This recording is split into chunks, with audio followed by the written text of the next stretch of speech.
They call it the crossroads of the Americas. But from up here, it just looks like the edge of the world. Panama is a place of aggressive contradictions. You have a skyline that rivals Miami, standing in the shadow of a colonial past that is still fighting to stay standing. It's messy, it is loud, it's constantly evolving in a lot of ways.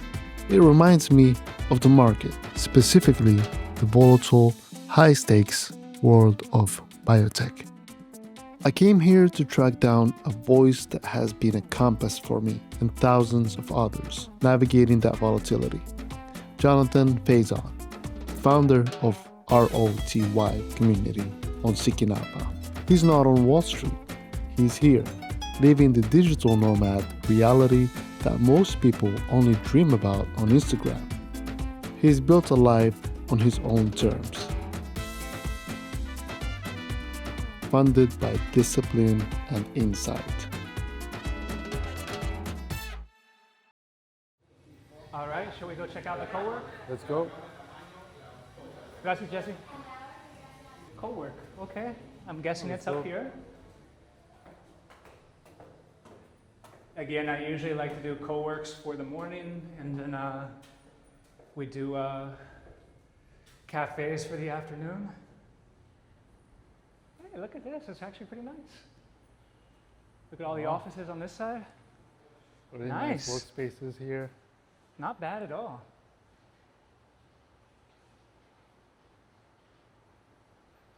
So they told me Viajero just took over this building and renovated it 2 months ago, so it's still fairly new, and you can tell they have a freezer there still in the box, fridge still in the box. This is all very, very new. Back when it was Selena, this was all desks over here, and now it's a ping pong table, pool table. And you're staying here for how long? Just 2 weeks this time, but last time I was here it was month and a half. And you're paying how much for 2 weeks? 450. But that's again, they were very nice because I had just a dorm room. So I was asking them how much would it be for me to upgrade to and they were super nice and didn't upcharge me for. So Pretty cool. you can tell how new it is. They haven't even put in the equipment yet. This used to be the meeting for the old Selena management. They all met in here. So crazy times. It's all different. It's funny because you get people from 20s who are just like studying in university, 30s, up to like their 60s, even people who are on Social Security. When I first started traveling, I was like lower 30s, and so it was nice to be on the younger side. And now at 40, I feel like I'm the elder statesman sometimes, which I actually like that. You don't try to pretend to be something you're not, because when you're in Medellin, there's a lot of guys in their 40s who are trying to relive their 20s, you know, so they're all trying to date girls that are like 20, 22, and I'm just like, I like the stage. I don't need to try to relive something that's already passed. I'll show you the kitchen too. The common kitchen is nothing special, and kind of people, hopefully it will help de-glamorize this, because people realize it's nothing really special. Like, it's a kitchen everybody shares, but it's nice when you're cooking breakfast, you meet people. You got a view of the street.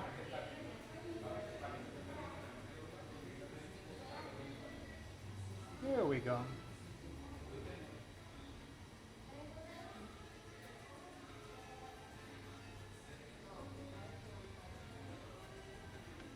You got the moves at least. Yeah, it's funny. Us gringos, we don't know how to use the hips or the waist at all. But I guess if you spend enough time here, maybe you learn it at some point. Let's see if we might not get out. Oh, there it is, yeah. So nothing special, but I think I stayed in one of these rooms before. This is the kitchen over here.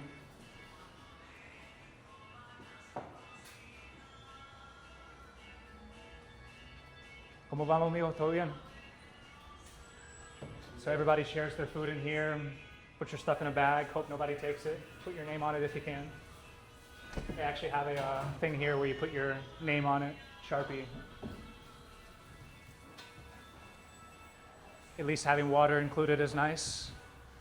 Most places you go, don't drink the local stuff. Have your breakfast out here each morning. Nothing special.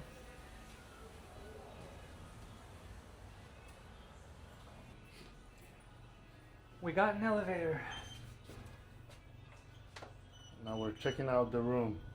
The first room, so this is where I was last night. I was in a 4-person or something dorm room, and then they switched me to a private room. That was nice.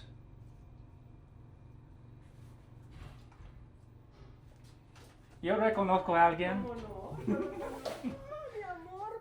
¿Cómo estamos? Qué gusto verlo cuando llegó. Acabo de llegar anoche Ay, y voy a estar 2 sí. semanas. ¿Y en qué habitación está? Estaba en el quinto y ahora voy al segundo piso. Ah, aquí, este es el segundo. Sí. Sí, ¿Qué sí. habitación? Las 6 me dijeron. Ah, Ajá, las 5. 205 o algo así.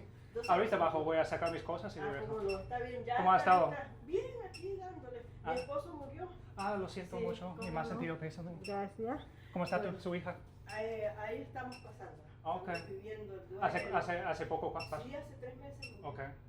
Sí, yo estoy aquí, este es mi piso, así que Y mejor ya que es viajero y todo ha cambiado y ha cambiado bien. más estable, exacto. Sí, mucho mejor.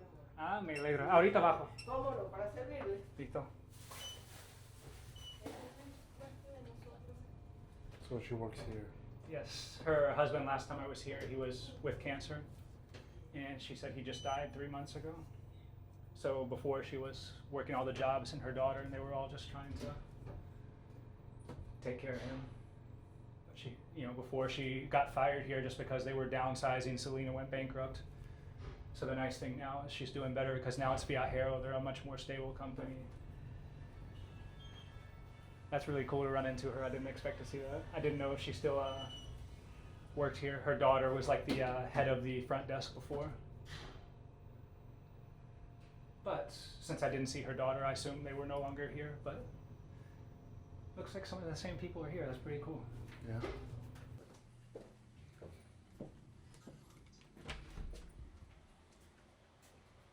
Nice. Nice room, man. The air conditioning is broken though, so you can imagine how it is last night when it gets pretty hot and there's no air Oh, conditioning. man. But It's a Hey, decent sized room, man. yeah, they gave me the free upgrade from a dorm room, so I was expecting. I asked them how much more do I need to pay you, and they were the ones who were like, "No, don't worry about it." So pretty cool. Nice queen bed, Yeah, I mean, bathroom, shower. a little bit of a view here, nothing too crazy, but Yeah. just more what you saw in the kitchen, nothing special. You can see some of the rundown buildings.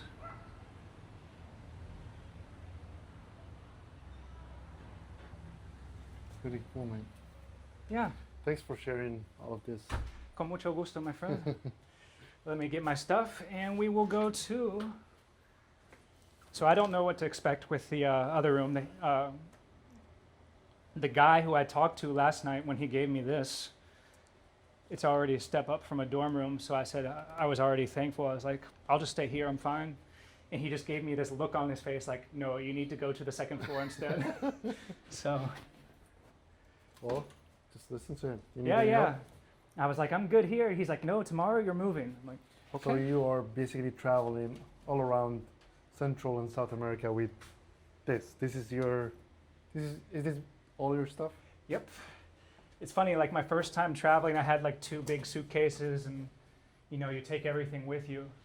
And I'm sure when you lived in the US, I'm not sure if you got to the point where you had the storage places, Yeah. apart from having a full garage full of stuff. Well, honestly, when my divorce happened, it was pretty sudden right before Christmas, so I left everything there, man. So what you're seeing here is pretty much everything I own. I mean, it's Maybe there's a better little to bit start more. from scratch. Yeah, it's pretty interesting. But it's funny, each trip you take less and less because you realize you need less and less, and if you need something that you don't have, you just buy it while you're there. 205, whatever that is.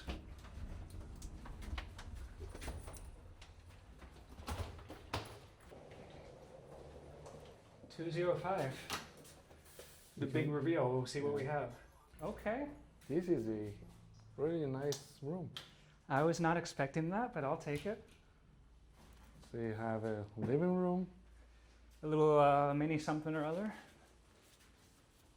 a kitchen with a coffee maker, a stove, electric stove, Oh, there's a stove there for fridge. cooking? Yeah. Really nice bathroom. color me the most surprised, man.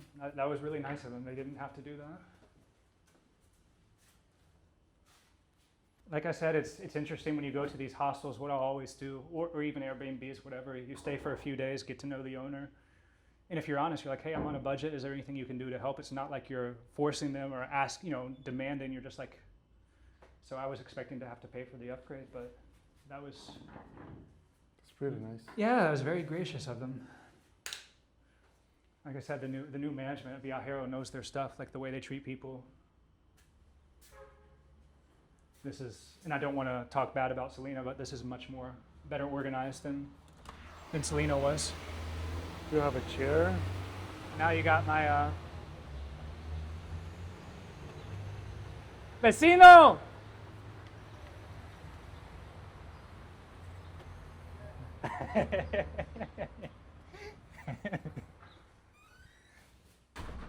That's funny. All right, so we're here At another Sisu. So Yes. what do you do here?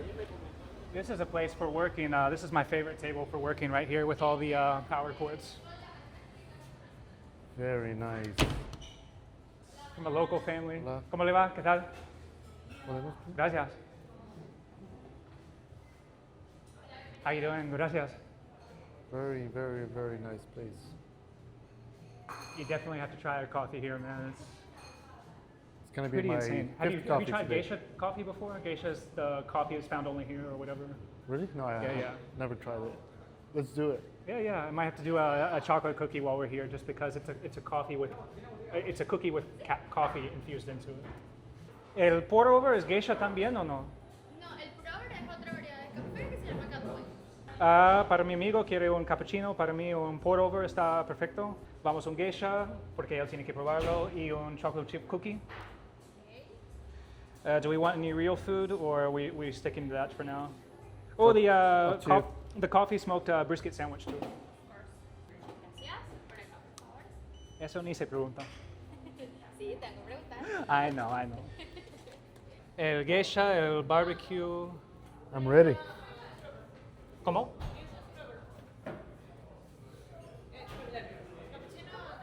Yes, we also have a cookie and the barbecue. Thank you, my friend. Muchas gracias. So this is the famous geisha. It's a variety. But Check this out, guys. Your cappuccino looks pretty solid, brother. I won't lie. Yeah. I kind of feel like I got the wrong thing. I'm joking around, but smell that, try it, go for it. It's pretty unique.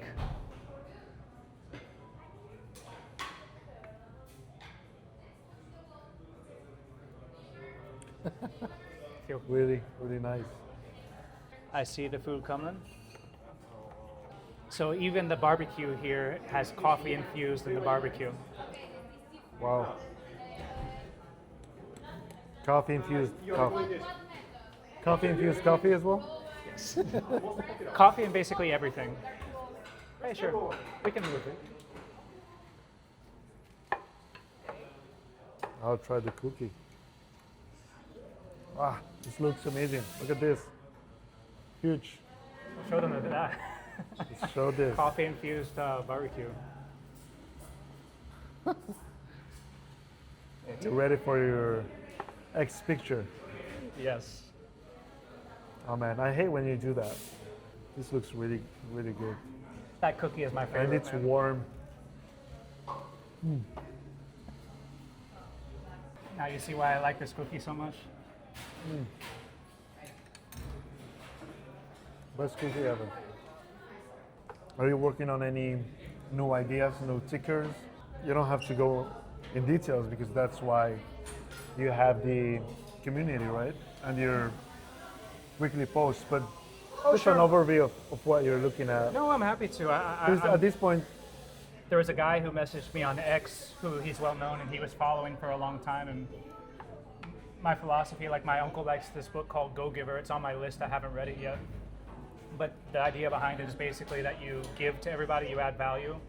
And if you add enough value for people, at some point it comes back to you. So I feel like my philosophy is if I add as much value as possible on X to people, help them make money, not lose money, especially not losing, at some point people will come over and check our community out, and if they don't, that's fine too. Like ROTY has already hit critical momentum, had the 500 people, and so we're not really looking at it, like we talked about, huge growth. It's more about quality over quantity. Like if I can add 1 or 2 quality people per week or per month or whatever, that makes us all better as investors. So I try to share, some people would even say I overshare on X as far as some of our ideas and stuff, but I think so if I pull up my FinViz, that's one of those things I use for free.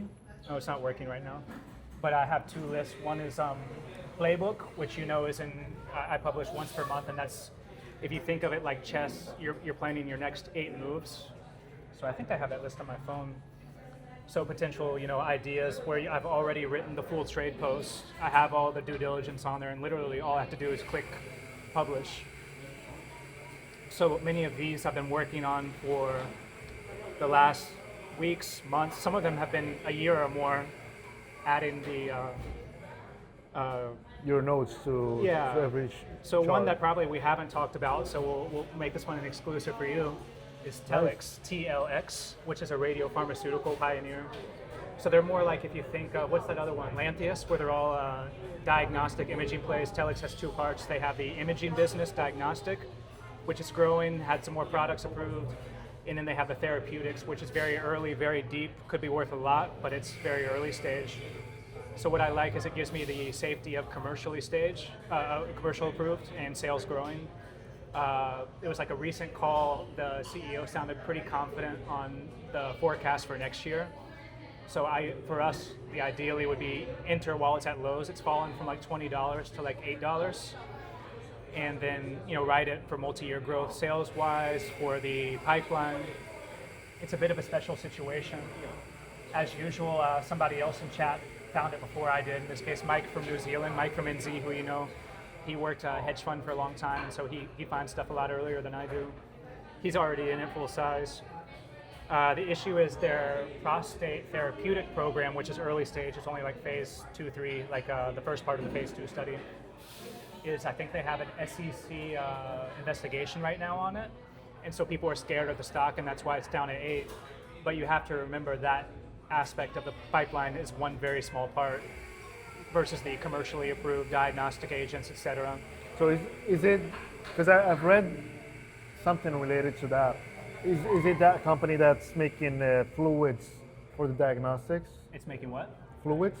Is it a fluid that they're making, or is it? No, it's not actually a medical device, right? Like you have PSMA targeting for prostate cancer. That's how they diagnose the different stages with PSMA. Yep. And there's different radioisotopes that people use, and they use gallium instead of the generally accepted the other.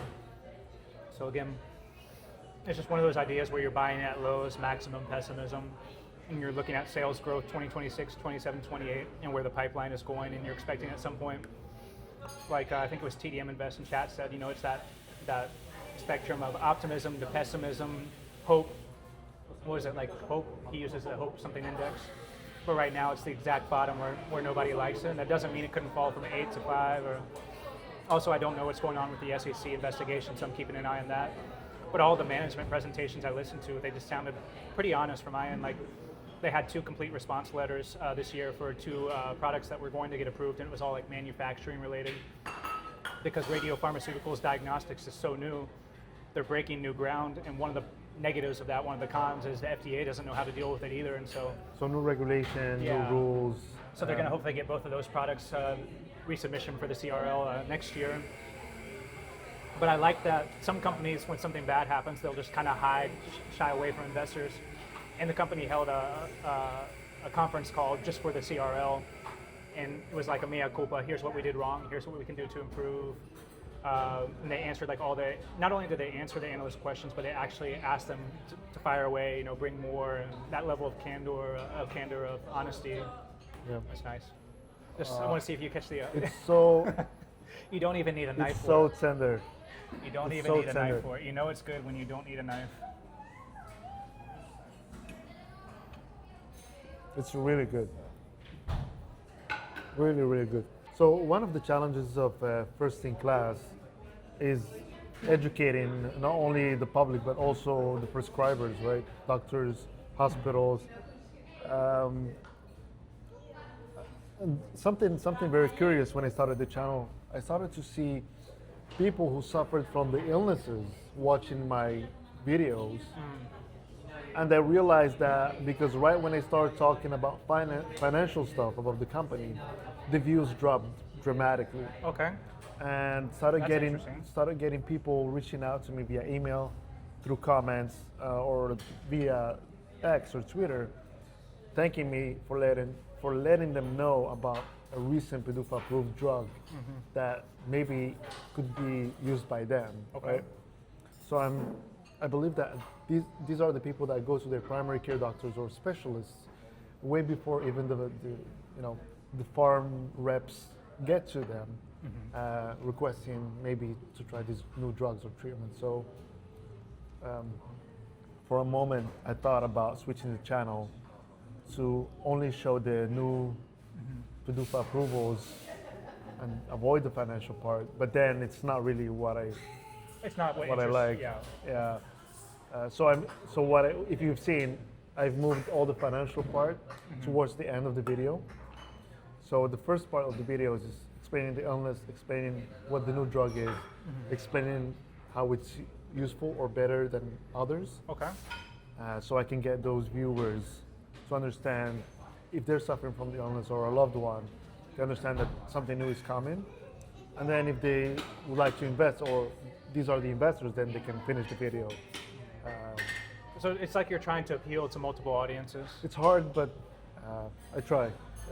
Well, in a way, like back when the service I ran two portfolios. One was the clinical stage, bio run-ups, catalyst plays, and the other was commercial. And I think in some way I was trying to appeal to all the audiences. And then I realized at some point I need to focus on just what interests me the most, which is commercial and late stage.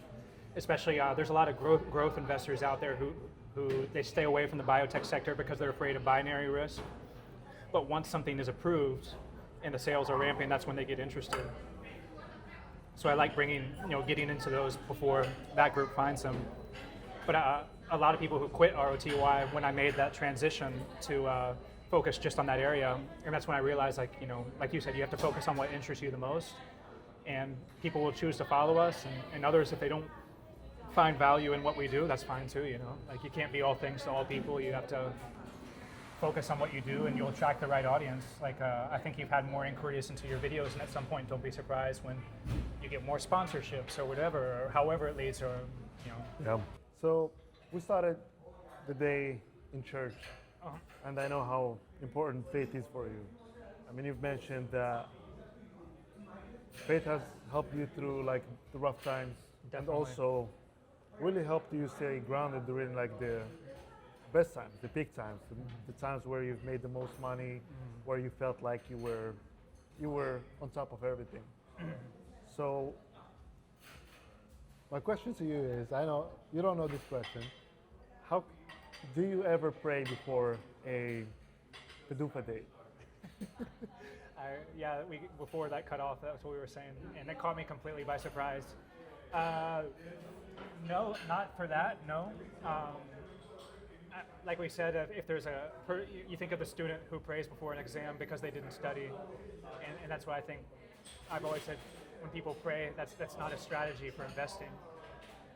We still have to put in the work. But more the prayer comes maybe before I do a trade post and I publish my trades, or before I do something, some of the other podcasts I went on, whatever, I'm just trying to add value. Like if I add value to the portfolio, and that's reflected in the numbers, then maybe people have a reason to follow me, to maybe let me speak in their lives in some way. Like there's John Maxwell who says if you add value people to them, you earn the right to speak into their lives. And if not, there's no reason to follow, no reason to participate. So if there's a lot of outperformance in the portfolio, then maybe there's a reason to listen. And if not, then I'm just another guy who's writing articles and not really adding value. A writer versus an investor. So for me, that's why you've probably seen it in ROTY that sometimes there could be a week with several posts, and there can be a number of weeks where I write nothing, and people think there's nothing going on behind the scenes because it's all due diligence, research. But I'm not going to publish something unless it helps people, unless it's for the portfolio. And so that's kind of my core philosophy, is just add as much value for people as possible, and the rest will take care of itself. and that's derived from faith, life, all encompassed all together. Really good point. I personally don't pray for PDUFAs, but I do pray when there's a readout coming out because I believe there's a lot of people suffering from these illnesses, and if I see that there's a drug or there's a therapy that's Sure.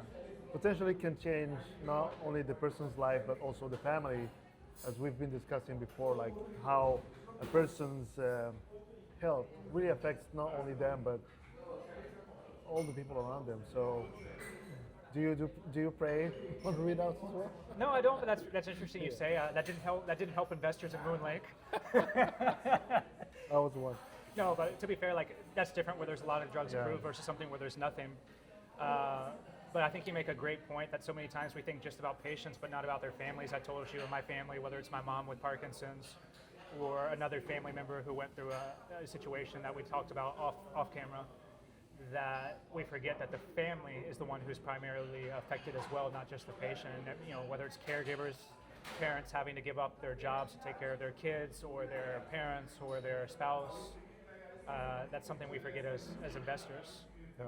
And talking about people getting sick and having the family members having to pull some of that weight from them. Like a family member went through a mental health crisis, Sure. bipolar disorder, Sure. and I could see that person change within weeks to totally stop making any sense on what they were doing, what they were talking about. Then having to, so we took that person to a hospital and they didn't admit him. So we were with the person that made no sense, was not rational at home. The person started becoming a little agitated, Sure. a little violent, breaking stuff. So we got to a point where we had to call an ambulance. And with the ambulance came the firefighters and the cops. And so they had to Baker Act him because he clearly was not right. The hard part there is that they took him to a mental institution, and when we arrived there, they wouldn't tell us if he was there because of HIPAA. We were not allowed to know if he was there. We were not allowed to know if he was doing okay. We had to wait for him to do better, to the point where he recognized where he was and where he signed a paper saying, "Oh, it's okay to disclose that I'm here." So after that, he went through La Tuda, and he's totally normal, Okay. which is one of the reasons why we're in biotech, right? I think all of us who are involved in biotech, whether it's my mom with schizophrenia or each of us has something where it was, or my mom, sorry, not with Parkinson's. We all have a family member or a friend who's been affected in some way, or cancer, you name it. I think it was Jose Hurtado in our chat who, he didn't give specifics, but he's very passionate about the schizophrenia space, and he's had some big winners there. And that's why he's always in the lookout for new IPOs, specifically in that area, because he's looking for new treatments. But the problem we have to be careful with as investors, there's two things. We can become too callous, where we see these bar charts and we forget these are actual patients when we're looking at median survival or whatever, or improvements in quality of life. Or we can do the opposite, which happens to me a lot personally, where I'll get so carried away with the case studies of patients who are with a cancer where they should have lived only 6 months and they're living 2 years, or better quality of life for kids, as it is with ultragenics and these kids with osteogenesis imperfecta (OI), where you're focused on that story of a kid who's in a wheelchair and now he's playing baseball, and you want so much for that company to do well, Succeed. that you forget to analyze it from a standpoint of the clinical trial design, sizing, statistical significance, etc. And realizing there's a good chance that trial, for example, with Rare, could fail to achieve statistical significance, but it could have enough trends in the right direction that it's ultimately able to be approvable. But as an investor, you have to look at it dispassionately and be, okay, what would the stock do? How much would it gap down if that final analysis fails? And so for me, that's really, really difficult to take the two, and I want the patients to win, but I have to look at this as an investor. Yeah, definitely. And one of the challenges I have when I try to explain to friends or family members what a biotech investor is about, or a healthcare in general investor, all they say is these pharmaceuticals, these healthcare companies, these biotech companies are so greedy. Why are they charging so much?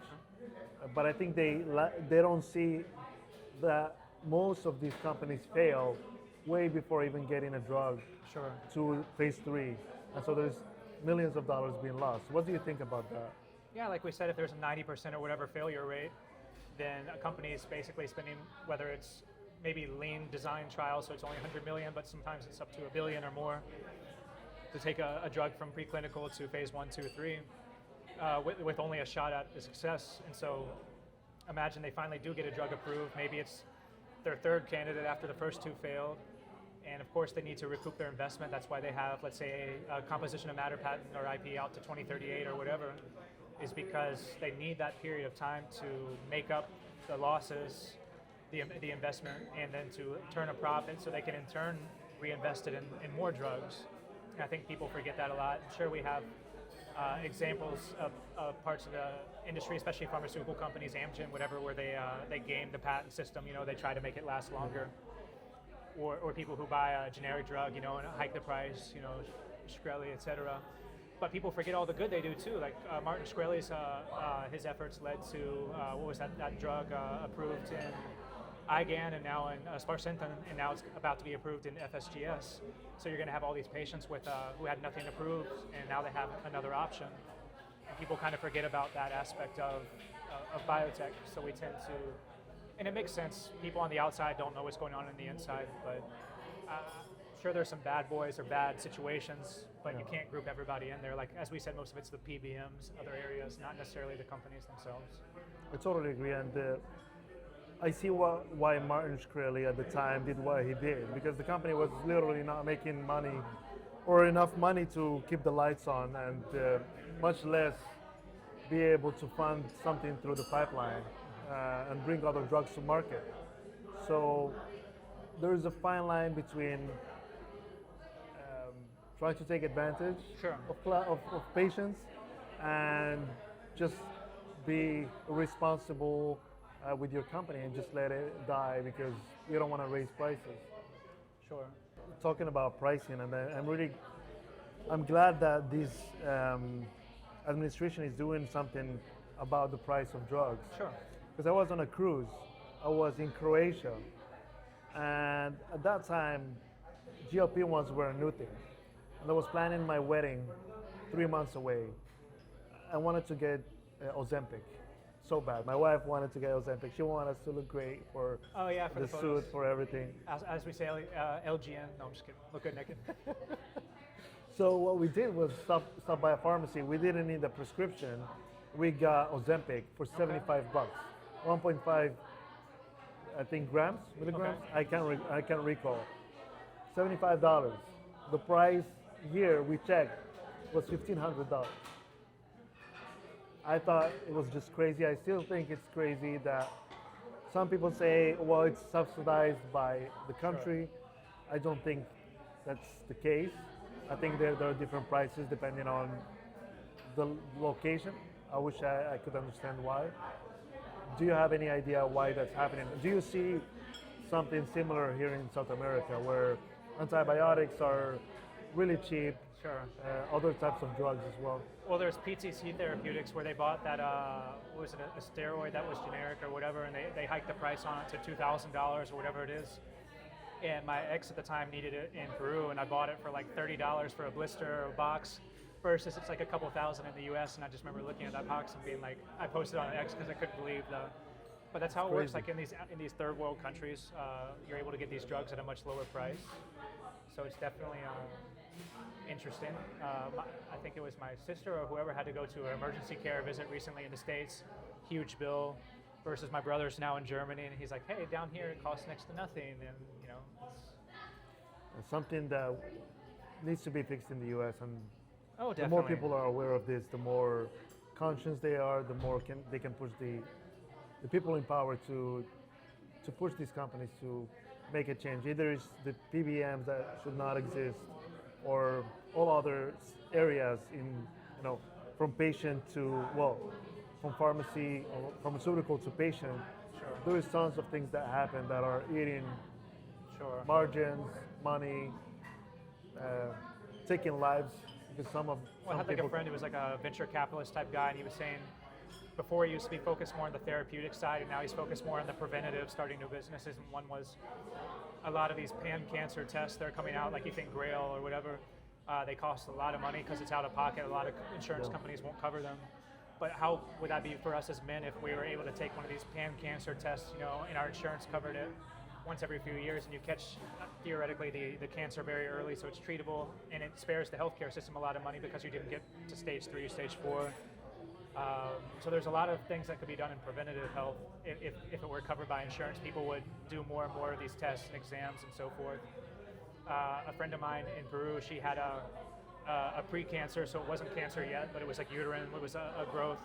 And in Peru, she went through the public system and they were like, okay, we can see you in a year, before we take it out versus... That's another thing. Yeah, my friends in Europe or wherever else, they make fun of the American healthcare system, but on the other hand, people come to us when they want to get something done now and the best way, so there's... And I think people in the first world don't realize the power that a good healthcare system has. I call it soft power. For example, in Morocco or a lot of African countries, when a political leader gets sick, he's not treated in the country. They travel to Europe or the United States to get treated. So it's a big soft power that could be used to negotiate. I don't know. I think it's underused. So to finalize this, I would like to ask you what's your plan, short-term plan for the ROTY community? Question.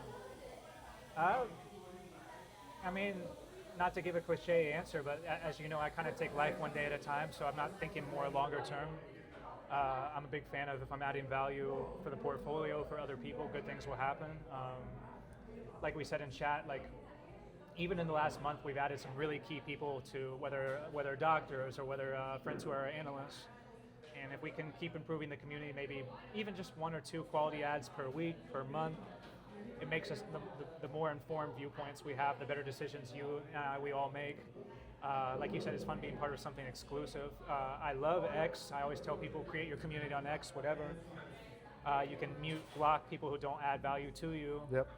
But it's still a very different experience in X versus being in an environment that's designed for that, with real-time trades, with top 5 holdings.